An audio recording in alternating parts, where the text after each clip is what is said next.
I was 31 when my family's diner nearly collapsed. McAllister's Diner had been in our family since my great-grandmother Agnes opened its doors back in 1954 in the small coastal town of Riverton. Armed only with an ancient grill and a secret pancake recipe, she made it legendary. My mom carried it into its golden years, making the diner a community landmark. We seemed unbreakable, until suddenly we weren't. First, there was the economic downturn of 2020. Then came rising food prices, competition from chain restaurants, and a fire that gutted half the kitchen. One disaster followed another until we were just weeks away from shutting down. I'll never forget the rainy night my parents called me over, bills scattered across the dining table, Mom's coffee untouched, cold, Dad's voice quiet, defeated. "We're going under," he whispered, eyes downcast. "Unless?" He paused. Mom gently placed her hand on mine, her voice firm but weary. "Unless someone new steps in." They meant me, of course they did. At the time, I was thriving as a marketing director for a trendy cafe brand in Seattle. At 31, I was finally finding my footing. My career was exciting, exhausting but promising. I had dreams and a path I'd worked hard to carve out. But looking at my father's tired eyes, I knew I'd already made my choice. "We're not asking you to sacrifice your future," my dad quickly added. "We'll make you a full partner. Once the diner recovers, it's yours. You have our word." Promise. A powerful word. Back then, it felt genuine. So I quit my job, moved into a small apartment above the diner, and woke every morning at 4 a.m., cooking, cleaning, marketing, managing finances, transforming the menu. I poured myself into McAllister's, and slowly, steadily, the diner came back to life. I launched online orders, designed a seasonal specials menu, and soon, Riverton Weekly ran a glowing article on our incredible revival. Locals filled McAllister's again. People thanked me warmly, genuinely grateful. But I never needed praise. I believed in the promise. "You brought us back," Dad said softly one night after closing, locking the diner's doors behind him. "You truly did, Rachel." Mom hugged me tightly. "We'll never forget what you did for us." Neither would I, because exactly 4 years after I returned, the diner finally turned a genuine profit, not just survival, real growth. That morning my hands shook as I double-checked the balance sheet, printed carefully like a treasured keepsake. "We did it," I whispered, the words barely audible through my excitement. Dad's smile flickered briefly, strangely hollow. "Yeah, we did." I wish I'd paid more attention to his hesitation. 1 week later, we hosted a small gathering at McAllister's to celebrate. Loyal customers stopped by, and the staff raised glasses of sparkling juice and toast. Even my younger brother Ben appeared, fresh from his year-long soul-searching tour that included 3 carefree months in Bali and 1 questionable tattoo.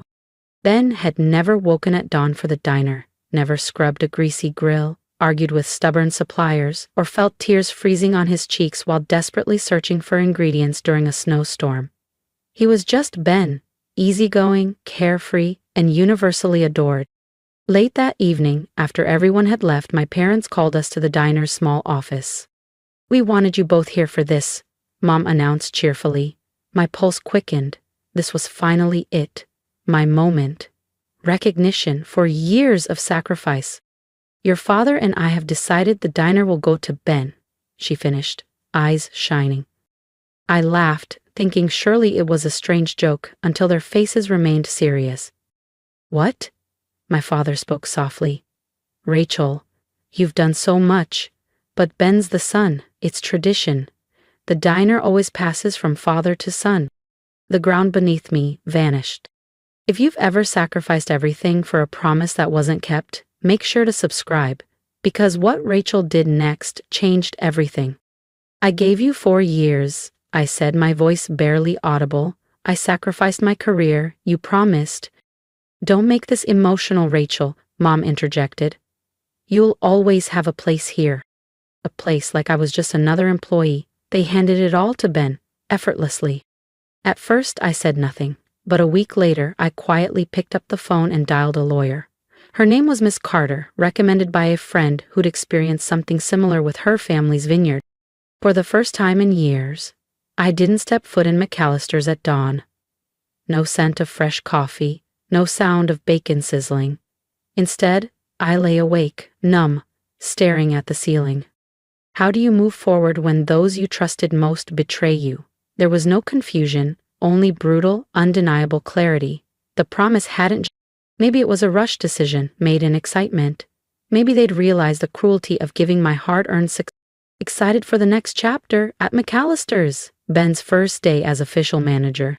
Attached was a photo, Ben grinning behind my counter, wearing my apron like he'd earned it. Something inside me snapped. I pulled out my laptop and opened a folder labeled Recovery Plan. Inside were spreadsheets, detailed marketing strategies, all mine, yet handed casually to Ben, as though it was an inheritance he'd earned. That's when I called Miss Carter again. After patiently listening, she asked one crucial question. Did your parents ever put their promise in writing?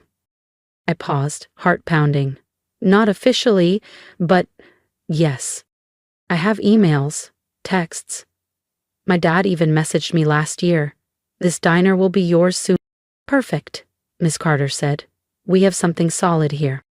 Hope flickered inside me, followed swiftly by anxiety. Could I really go through with this? Sue my own parents? Carter paused, as if sensing my hesitation. Rachel, family is built on loyalty, not just blood. If they deliberately misled you to exploit your labor, it's not just unethical, it's potentially illegal. Illegal. The word reverberated in my mind. I wasn't overreacting. This wasn't drama. It was about justice, about truth. I had every right to fight for myself. That night, I meticulously went through every email, text, and file my parents ever shared with me. Meeting notes, diner improvement plans, vendor agreements. Mom even sent an email titled Draft Ownership Transfer Review Needed. Yet that formal transfer never happened. Dad included me in every operational choice, every tough decision, but never legally. No ownership stake, no managerial title, not even a formal acknowledgement. I had responsibility without authority. Miss Carter carefully reviewed every piece of evidence and confirmed we had grounds for a strong case: equitable ownership, fraud, promissory estoppel, legal terms that quickly became my shield. Yet still I paused. They were my family after all. But any remaining doubt disappeared when I returned to McAllister's to collect my personal items that weekend. Ben barely glanced up from his phone. Hey Rach, all good? Just grabbing my things, I replied stiffly. He leaned comfortably in my old chair. Wild how things turned out, huh? Mom and Dad were just waiting for the right time, I guess. I stared at him. You actually believe you earned this? He smirked casually. You did plenty, sure, but come on. You just kept it alive. I'll take it to the next level. And right then, my decision was made. By the following Monday, Miss Carter filed the lawsuit. The next time my phone buzzed, it wasn't a cheerful group text from Mom. It was a notification. They weren't sending messages anymore, they were sending attorneys. But I wasn't afraid, because this time I had more than memories and promises. I had proof. The lawsuit didn't just rattle the diner's foundation, it tore apart the last illusion that we were still a family. By Friday, a letter arrived from my parents' legal team, neatly worded, cold as steel. It denied any promise of ownership, framed my contributions as familial support, and claimed I'd been compensated by living rent-free above the diner. I read it 3 times. Rent-free? I'd paid for groceries, covered utilities, even bought a new espresso machine with my own savings when the old one sputtered out midwinter. I never clocked out. Weekends, holidays, my own birthday. I worked through it all. Now they were erasing that? And Ben? Nothing. No call, no text, not even a half-hearted thumbs-up emoji. Miss Carter warned me, this kind of betrayal doesn't happen overnight. It's slow, quiet, usually built on years of assumptions. She was right. The signs had always been there. I just didn't want to believe them. We moved ahead, filed claims for breach of promise, fraudulent inducement, and unjust enrichment. Translation: they used me, promised me the business, then handed it to someone else. My parents hired a top-tier downtown firm, the kind known for scare tactics and shiny letterheads. But I had something better than their intimidation: truth and a digital paper trail. Emails, shared Google Docs. A voice message from Dad: "Once we're back on our feet, Rachel takes over officially." We submitted everything. The court scheduled a hearing. When I walked in, wearing that too serious navy blazer, my heart thundered. But I stood tall. Across the courtroom, my parents looked away. And when the judge asked if any ownership had ever been legally transferred to Ben, their lawyer paused, just long enough for me to realize I had a chance. Then came a weak response from their side. "Not until recently." "Recently?" the judge asked, eyes narrowing. "Yes, Your Honor, the ownership transfer was finalized after the business became financially stable." The judge raised an eyebrow. "And prior to that?" "It was understood within the family," their lawyer replied. Miss Carter stood without hesitation. "With all due respect, Your Honor, that understanding only held when it served the defendants. When Rachel rebuilt the diner, they honored it. The moment it became profitable, they discarded it. It wasn't a win, not yet, but the mood shifted. My parents suddenly looked smaller, uncertain. Ben wasn't even present. He hadn't shown up once. That evening, I got a message from my Aunt Joanne, Dad's younger sister. "Rachel, I just found out what's going on. I had no idea. I'm so sorry. If you need anything, I'm here." The first crack in the wall of silence. Then more followed. A former waitress messaged me. "We always knew you were the backbone of McAllister's." One of our vendors left a voicemail, offering to testify about the time I negotiated fair contracts when no one else would return our calls. Longtime customers started commenting on Facebook when the news spread. "Rachel's why we kept going back. Without her, it's just another diner." Still, the nights were hard. I questioned myself, wondered if I was being too harsh, if I should walk away and let them keep what they stole. But I'd remember Ben's smug grin when I asked if he thought he'd deserve it, and how quickly my parents erased me from a story I helped write. This wasn't about revenge, it was about respect. I wasn't asking for more than I earned, I was asking for what I was promised. And for the first time, I wasn't asking gently. A year ago, I'd have laughed at the thought of facing my own family in court over a diner. Now, all I could do was breathe. No theatrics, no shouting, just cold lights. Quiet tension. And for once, I wasn't on the defensive. Miss Carter had built a solid case, not just on broken promises, but on everything I had done. "Your Honor," she began, flipping open a thick binder filled with color-coded tabs and my documentation. My client was not a passive presence in this business. She wasn't a casual assistant or a weekend volunteer. She was the operational lead, the branding architect, the crisis manager, the one who, by her parents' own words, saved McAllister's diner. She tapped the binder lightly for emphasis. And she was promised ownership in exchange for her labor. That promise informed every decision she made for 4 years. The judge nodded slowly, flipping through a stack of emails Miss Carter had submitted. Then she paused at one. A message from my father, dated just 11 months before everything collapsed. "Rachel, we're so close. I can't wait to put your name on the papers and finally make it official. You've earned this."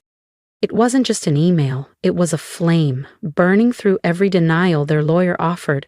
They argued it wasn't legally binding, that family understandings didn't equal contracts, that I stayed because I cared, not because I was obligated.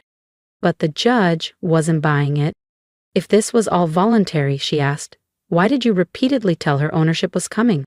My mother shifted in her seat, eyes darting. My father stared at the floor. Then he muttered, "We didn't think she'd take it this far." Not, "We didn't promise her." Not, "She misunderstood." Just, "We didn't think she'd fight back."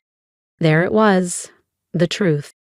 They thought I'd stay quiet, keep showing up, be the good daughter who never asked for too much. But they had underestimated me, forgotten who I truly was. Outside the courthouse, the story started spreading. The Riverton Gazette ran a quiet piece. "Family Diner Lawsuit Highlights Gender Bias in Small Business Ownership." I didn't speak to reporters. I didn't need to. The headline said it all. This was never about ability. It was about being born in the wrong body for the role they'd already decided belonged to a son. One afternoon, stepping down the courthouse steps, I saw Ben, standing alone. He looked pale. Ben looked nervous. The usual smugness was gone, and its place was something like guilt, like someone who realized too late the ladder he'd climbed was built on someone else's back. "Rachel," he said quietly, "can we talk?" I kept walking. "Please," Ben called after me. "I didn't ask them to give it to me. I thought you knew that." I turned, calm, steady. "Did you ever tell them not to?" He paused. "Did you ever speak up when they erased me from everything I built?" Silence. That's what I thought. I walked away without another word. That night, Miss Carter called.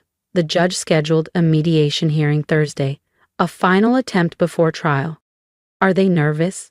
"They underestimated your documentation, and the press attention isn't helping them." I didn't smile. This wasn't revenge. It was truth. They had tried to write me out of the story I helped build, but the truth was louder now. This wasn't about who was more likable. It was about who showed up, who saved the business, who was promised the future. That Thursday I arrived early, neutral ground they called it, as if anything about this had been neutral. I wore my navy blazer, no makeup, just focus. My parents walked in late. My father gave a short nod. My mother avoided eye contact. Ben didn't come. The mediator, a silver-haired woman with a steady voice, opened calmly. "We're here to find a fair..." Miss Carter presented our case, clear and factual. She submitted emails, voice recordings, marketing plans, financial comparisons, proof. Their lawyer called my role family help. Then the mediator turned to my father. "Mr. McAllister, what was your understanding when Rachel came back?" He hesitated. I leaned in. "Tell the truth, Dad." Finally he said it. "We promised her the business. We just didn't think she'd hold us to it." Silence. And then I spoke. "I didn't come back for money. I came back because I believed in our family. And you used that." My mother whispered, "It was tradition. We didn't mean to hurt you." "Tradition?" I said. "You mean sons inheriting what daughters earn? That tradition?" No one replied. The mediator cleared her throat. "Let's move forward." We spent the next hour negotiating, and I didn't budge. I wasn't there for a payout or an apology. I wanted ownership, something binding, something real. Eventually they caved. We settled on 51% ownership, officially mine, within 30 days. Ben would keep 49% and remain.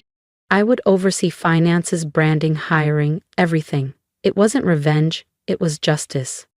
As I gathered my folder, my father tried to speak. I raised a hand. "Let's not pretend this didn't happen. We all made choices, now we live with them." Outside the sun was warm. I didn't feel triumphant. I felt whole. 30 days later the paperwork was finalized. Seeing my name as majority owner felt strange, but right. The staff greeted me carefully that first morning. I made it clear no one was being punished. This was about building something better.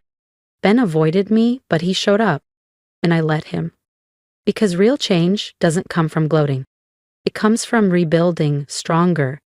If my story resonated with you, leave a comment, tell me what part stayed with you, or what you would have done in my shoes.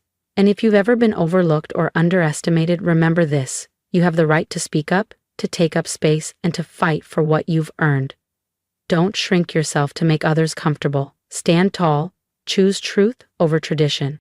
If you believe in stories that empower and voices that won't be silenced, subscribe to the channel. Your support means everything, and it helps stories like mine reach the people who need to hear them.